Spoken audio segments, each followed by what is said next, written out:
हाय दोस्तों, कैसे हैं आप सब। और मैं आपको एक बहुत अच्छी खुशखबरी देना चाहता हूं कि मेरा वीज़ा और विद फैमिली और 8 महीने के बच्चे का भी वीज़ा लग गया है, वो भी मात्र 3 से 4 दिन में। और उसके लिए मैं स्पेशली थैंक्स करना चाहूँगा रोबिन भाई का, जिन्होंने इतने स्मूथ तरीके से इस काम को कराने में मतलब हर तरीके से पहल की है। उन्होंने हर तरीके से सपोर्ट किया है और बहुत जल्दी ये कहेंगे कि अगर आपको भी फैमिली वीज़ा वगैरह कोई लगवाना है तो भाई से ज़रूर सपोर्ट कीजिए। और फैमिली वीज़ा के भी वो एक्सपर्ट हैं। वैसे अगर कहीं का भी आपको वीज़ा लगवाना है तो वहाँ कर सकते हैं, लेकिन सेनेगल में मेरा उनके साथ एक्सपीरियंस काफ़ी अच्छा रहा है। और बाकी वीज़ा वगैरह भी काफ़ी दोस्तों के भी लगवाए हैं, तो बेस्ट है। तो रोबिन भाई को मैं सैल्यूट करता हूँ कि उन्होंने अभी बच्चे का 1 महीने पहले ही पासपोर्ट बनाया था और उससे पहले ही ये काम उन्होंने करवा दिया। तो मैं सबसे पहले भाई रोबिन को और सभी को कंग्रेचुलेट करूँगा कि इतना तो अच्छा हेलो काम friends, welcome back to the channel. मैं रोविंद दीवान आपका स्वागत करता हूं। भाई इस वीडियो में हम बात कर रहे हैं अप्रूव्ड जापान के फैमिली वीज़ा के बारे में। तो ये आप लोग देख सकते हो भाई, ये 3 वीज़ा हैं और ये रिसेंटली अप्रूव हुए हैं। इनके बारे में बात करेंगे, इनकी प्रोफाइल के बारे में बात करेंगे, डॉक्यूमेंट्स के बारे में बात करेंगे और लेटेस्ट ट्रेंड क्या है स्पेन का टूरिस्ट वीज़ा का, तो उसके बारे में बात करेंगे। उससे पहले भाई मैं कुछ चीज़ें आपको ज़रूर बताना चाहूँगा, तो अब थोड़ा ध्यान से सुनना। पहली चीज़, भाई हम किसी के साथ भी एसोसिएट नहीं है, यानी कि कोई आपको अगर ये बोलता है कि भाई मैं उनका काम करता हूँ या वो मेरे से काम करवाते हैं, ऐसा कुछ भी नहीं है भाई। जो भी काम करते हैं हम खुद ही करते हैं और अपने बिहाफ पे करवाते हैं। अगर आपको कोई दूसरा बंदा आपको ये बोलता है कि भाई मैं रोबिन भाई का काम करता हूँ या वो मेरे से काम कराते हैं, आप मेरे से काम कराओ, तो वो फ्रॉड हो सकता है भाई। तो इस चीज़ से आप लोग बचो। दूसरी चीज़, स्पेन का वीज़ा का रेशो भाई मॉडरेट है, यानी कि बुरा नहीं है तो उतना ज़्यादा अच्छा भी नहीं है। दोनों ही चीज़ें आप इसको लेके चलना। और उसके बिहाफ पे, किसके बिहाफ पे, आपकी प्रोफाइल के बिहाफ पे आपको वीज़ा मिलता है। अपने मोस्टली अपने वीज़ा देखे होंगे और मोस्टली स्पेन के ही देखे हैं आपने। तो ये जो प्रोफाइल थी भाई, जो जिनकी मैं आपको अभी वीज़ा दिखा दिखा देता हूँ, 1 मिनट, जो अपनी वीडियो में अभी देखा ही है उनको। तो ये भाई साहब, इनकी प्रोफाइल क्या थी, इनकी हमने ऑलरेडी वीज़ा करवा रखी है। इनका हमने पहले भी वीज़ा कराए हैं, शैनिगन। और इनको अभी रिसेंटली ये मिला है विद फैमिली। तो विद फैमिली इनको ये वीज़ा मिला है भाई। इनका फ्रेश पासपोर्ट था, कोई ट्रैवल हिस्ट्री नहीं, कोई बैंक बैलेंस नहीं, कोई ऐसा अलग से कोई डॉक्यूमेंट नहीं। जो फैमिली के डॉक्यूमेंट लगते हैं, स्पॉन्सर के डॉक्यूमेंट लगते हैं, वो लगते हैं। बट इनकी खुद की कोई प्रोफाइल नहीं थी। बट बेनिफिट में क्या हो गया, इनको फ्रेश पासपोर्ट पे वीज़ा मिल गया। इन फ्यूचर इनको काफ़ी सारे बेनिफिट्स मिल जाएंगे। आपको पता ही है, शेंगन वीज़ा होता तो बहुत सारे ऑप्शंस खुल जाते हैं। तो शेंगन वीज़ा लेने के लिए मैं इसमें फैमिली की बात कर रहा हूँ भाई इस वीडियो में, कि फैमिली है, स्पॉन्सर हैं, हस्बैंड वाइफ हैं या बच्चे हैं, उनका वीज़ा अगर आप लेना चाहते हो तो कैसे ले सकते हैं। जैसे अभी हस्बैंड की प्रोफाइल ठीक थी, हस्बैंड का ऑलरेडी शेंगन वीज़ा था, इनका हमने पहले स्पेन ही कराया था। और अभी इनका प्लान ये था कि भाई इनको 2 साल का मल्टीपल मिल जाए विद फैमिली। पहले फैमिली का नहीं डाला था कभी भी, ये फ्रेश डाला था। बट इसी में ये भी एक ऑप्शन हमने डाला था कि भाई इनको 2 साल का मल्टीपल एंट्री मिल जाए, बट वो 2 साल का तो नहीं दिया। क्यों? क्योंकि उनको लगता है कि यार फैमिली के साथ जा रहा बंदा और पासपोर्ट जैसे हरियाणा का एड्रेस है, तो हो सकता है कि भाई कुछ ना कुछ लूप होल हो। वो काउंसिल को भी लगता है ये चीज़, तो इसीलिए उनको सिर्फ टाइम टू टाइम उनको दे दिया वीज़ा। और इसके अलावा सिर्फ ये टाइम पीरियड में जाएंगे, घूम के आएंगे, दैट्स इट। नेक्स्ट टाइम जब अप्लाई करेंगे तो हो सकता है इनको 2 साल का या फिर 3 साल का या फिर 5 साल का भी मल्टीपल एंट्री मिल जाता है भाई, या मिल भी सकता है। तो ये था इनका खुद की प्रोफाइल, पहले लगा हुआ था। अब मैं आप लोगों को बताता हूँ। देखो, और कंट्री से स्पेन थोड़ा सा इसीलिए बेटर है क्योंकि भाई दुनिया जहान के लोग सिर्फ शेनिगन में कुछ 2-3 कंट्री पकड़ रखी हैं। Germany, Spain, sorry Germany, Switzerland और आपका ये इटली, फ्रांस। मोस्टली लोग जो हैं इनका वीज़ा डालते हैं, 3 या 4 कंट्री का। लेकिन वहाँ पे भाई आप लोग क्या करते हो, आप गूगल पे गए, आप लोगों ने देखा कि भाई सक्सेस रेशो किसका अच्छा है। आपने देख लिया कि स्पेन का सक्सेस रेशो अच्छा है, आपने गूगल पे चेक कर लिया। गूगल पे आपने चेक कर लिया, बट आपकी खुद की प्रोफाइल क्या है, मान लेते हैं कि भाई स्विट्जरलैंड एक ऐसी कंट्री है जहाँ पे बहुत सारे लोग अप्लाई करते हैं, यानी कि वहाँ पे एक मंथ में मान लेते हैं कि 10,000 एप्लीकेशन चली गई। तो 10,000 एप्लीकेशन स्पेन की चली गई, उसमें से वो सक्सेस रेशो उसका कितना है? हो सकता है कि भाई उन्होंने मुश्किल से 1,000-1,500 वीज़ा दे दिए होंगे, बाकी वो रिफ्यूज़ ही मार देते।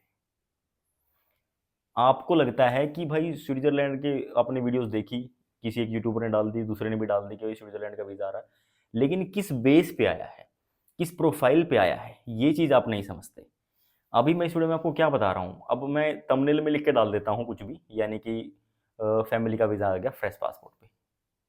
हालांकि मैं झूठ तो नहीं बोला, क्योंकि थोड़ा सा खेल जाते हैं लोग इन वर्ड से। फ्रेश पासपोर्ट है बच्चे का और बीवी का, लेकिन हस्बैंड का तो ऑलरेडी लगा हुआ है ना, तो उनको तो पहले मिला हुआ है सैनिकन वीज़ा, तो उनके लिए कोई नई बात है नहीं, और उनके चांसेस भी ज़्यादा थे ऑब्वियसली। जब जिनके चांसेस ज़्यादा हैं, आपको तो सिर्फ ये दिख गया कि फ्रेश पासपोर्ट पे वीज़ा आया, लेकिन फ्रेश पासपोर्ट पे वीज़ा कैसे आया भाई, ये चीज़ भी तो आप देखो।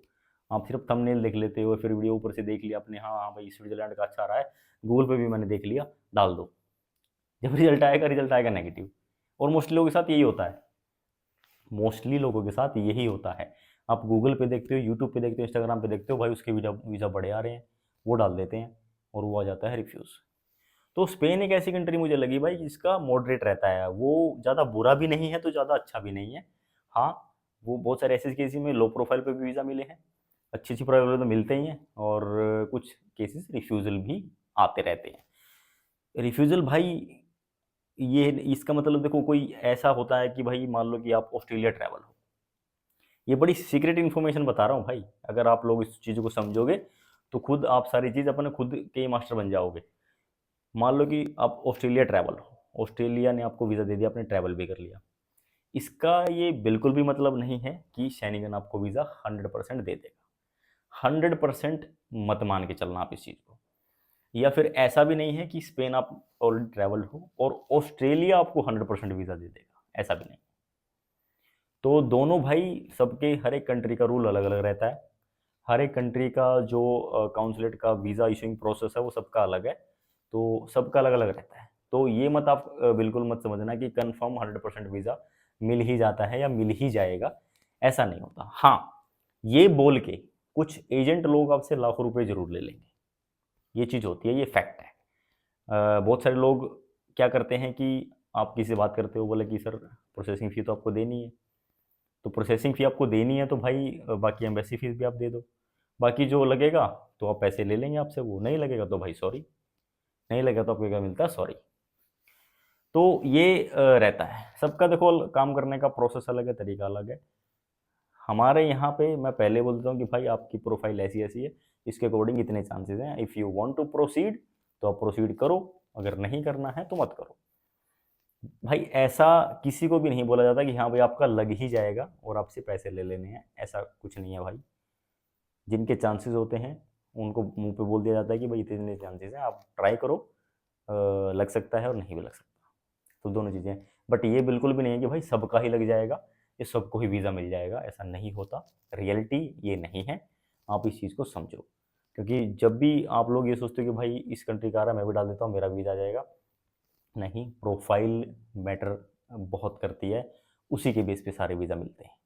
तो ये वीज़ा आप लोगों को, अगर आप अप्लाई कराना चाहते हो, ठीक है, मान लो कि आप रेडी हो, आपने वीडियोस भी देख लिया, आप समझ भी गए, ठीक है, अब आपको लगता है कि अब मेरी प्रोफाइल में दम है तो मेरा लग सकता है, तो उसके रिगार्डिंग अब आपको कुछ डॉक्यूमेंट चाहिए होंगे, आपकी 2 साल की ITR, आपकी बैंक स्टेटमेंट 3 महीने की विद स्टैम्प और साइन, और एक आपका बिजनेस प्रूफ, अगर बिजनेस करते हैं तो उसमें क्या आता है, GST, MSME, खाली MSME है तो वो भी एक्सेप्टेबल है, खाली GST है तो वो भी एक्सेप्टेबल है, कोई शॉप एक्ट लाइसेंस वगैरह है तो वो भी एक्सेप्टेबल है, वो भी चल जाएगा। इसके अलावा और क्या है, इसके अलावा आपके पर्सनल डॉक्यूमेंट्स होते हैं भाई, कवर लेटर है, आइटनरी है, होटल बुकिंग है, फ्लाइट है, इंश्योरेंस है, वीज़ा एप्लीकेशन फॉर्म है, ये सारे डॉक्यूमेंट होते हैं। ये सब रेडी करके आपको अपॉइंटमेंट बुक करनी होती है, अपॉइंटमेंट बुक करने के बाद आप वहाँ पे जाते हो BLS में, फाइल सबमिट करते हो, उसके बाद आपको फिर वीज़ा इशू हो जाता है। इसका प्रोसेसिंग टाइम सबसे बेस्ट है, ये भी चीज़ इसकी मैंने देखी सबसे बढ़िया है, विद इन अ वीक आपको रिजल्ट मिल जाता है भाई, इससे फास्ट प्रोसेसिंग टाइम किसी भी घंटे का नहीं है। वो क्यों है? क्योंकि भाई इनका जो प्रोसेस है और जैसे एप्लीकेशन का जो रेशो है वो थोड़ा कम है, यानी कि कम लोग एप्लीकेशन डालते हैं, और ऊपर से फिर इनका प्रोसेसिंग टाइम जो है वो ज़्यादा अच्छा है इनका, और कंट्री से कंपेयर करें तो।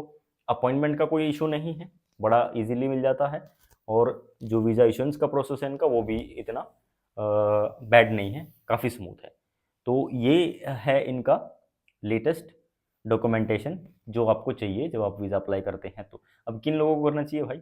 जिन लोगों के पास देखो थोड़ी सी ट्रैवल हिस्ट्री है, 2 या 3 कंट्री आपने ट्रैवल कर रखी हैं, बैंक बैलेंस आपका मेंटेन है, 3 या 4 से ऊपर आपका बैलेंस है अकाउंट में, और आपका कोई बिजनेस है या जॉब करते हो तो फिर तो 2-3 डॉक्यूमेंट अलग लगते हैं, आपकी सैलरी स्लिप 3 महीने की, और आपका जॉइनिंग लेटर और एक एनओसी लेटर, ये लगते हैं अलग से।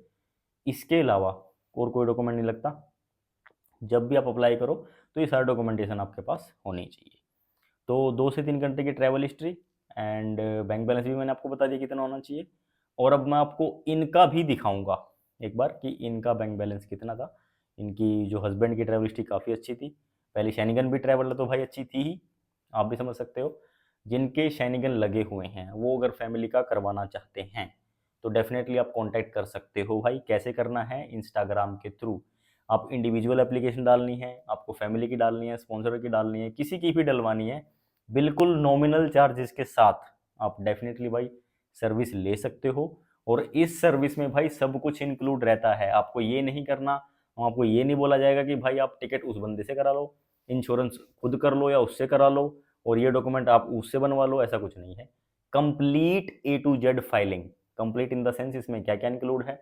आपका कवर लेटर है, आपकी ट्रैवल आइटनरी है, होटल बुकिंग्स हैं, आपकी फ़्लाइट है, होटल आपका जो होल्ड रिजर्वेशन है फ़्लाइट का, आपका वीज़ा एप्लीकेशन फॉर्म है, या कोई भी डॉक्यूमेंट जो एम्बेसी आपसे रिक्वायर करती है वीज़ा सबमिशन के टाइम, वो सारे आपको प्रोवाइड किए जाएंगे सेम प्राइस में, सेम सर्विसेज में, जो भी हमारा प्राइस है। बजट है, बजट में है बिल्कुल भाई। और एम्बेसी फीस आप खुद पे करते हो और खुद ही जाके आप सबमिट करते हो। ऐसा कुछ नहीं कि आफ्टर वीज़ा है या कुछ है, ऐसा कुछ भी नहीं है भाई। आप खुद ही सबमिट करोगे, खुद ही रिसीव करोगे। दैट मीन्स कि जो फ्रॉड वाला सिस्टम है यहाँ पे ख़त्म हो जाता है। ठीक है, तो ये था इनका प्रोफाइल, आप लोगों ने देख ही लिया है। बाकी अगर आप लोगों को सर्विस लेनी है तो सिर्फ एक ही काम करना पड़ेगा, फॉलो करके इंस्टाग्राम पे मैसेज करना। डिस्क्रिप्शन के अंदर भी लिंक है, स्क्रीन पे भी आ रहा है, यहाँ पे हम फॉलो कर सकते हो आप हमें।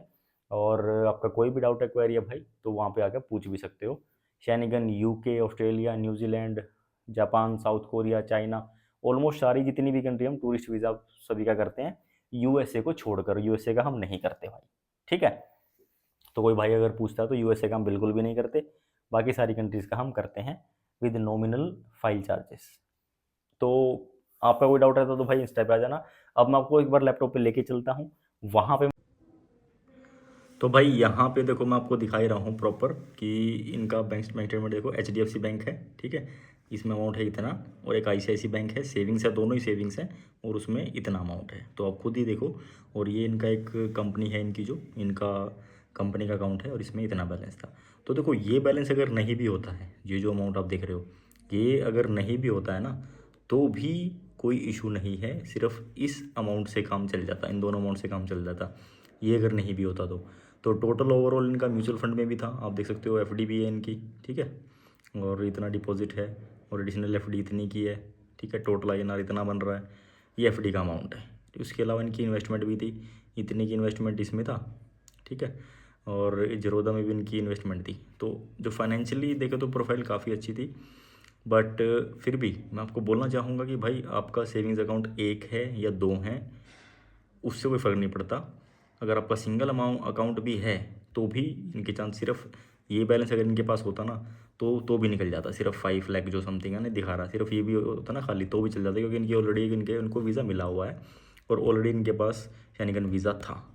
तो इस अगर फाइनेंशियल ये जो आप देख रहे हो, ये जो फाइनेंशियल है, अगर आपका वैसे भी है फ्रेश पासपोर्ट पे भी, तो भी आपके शैनिगन वीज़ा के बहुत ही अच्छे चांस हैं, आपको वीज़ा 99.99% आपको वीज़ा मिल जाएगा, शैनिगन वीज़ा।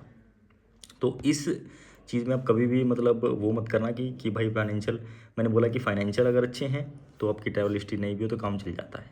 ट्रैवल हिस्ट्री अगर अच्छी है तो फाइनेंशियल अगर सिर्फ ये अमाउंट भी होता ना, ये वाला, तो डेफिनेटली उसमें भी काम चल जाता, उसमें भी आपकी बात बन जाती। वीज़ा मिलने की। तो ये थी भाई इनकी फाइनेंशियल डिटेल, ये सबसे इंपॉर्टेंट यही थी। बाकी नॉर्मल डॉक्यूमेंट मैंने आपको वीडियो में बता ही दिए हैं, ठीक है। अगर आपको भाई वीज़ा फाइलिंग करानी है तो आप डायरेक्ट हमसे कांटेक्ट करो। हमारा किसी के साथ कोई लिंकअप नहीं है, किसी के साथ कोई बातचीत नहीं है, कोई भी बंदा हमारा काम नहीं करता या हम किसी से काम नहीं कराते।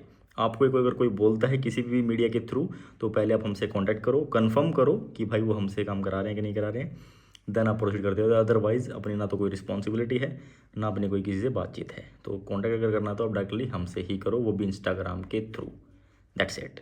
तो मिलेंगे आपसे नेक्स्ट वीडियो में। Till then take care, bye bye, thank you so much for watching.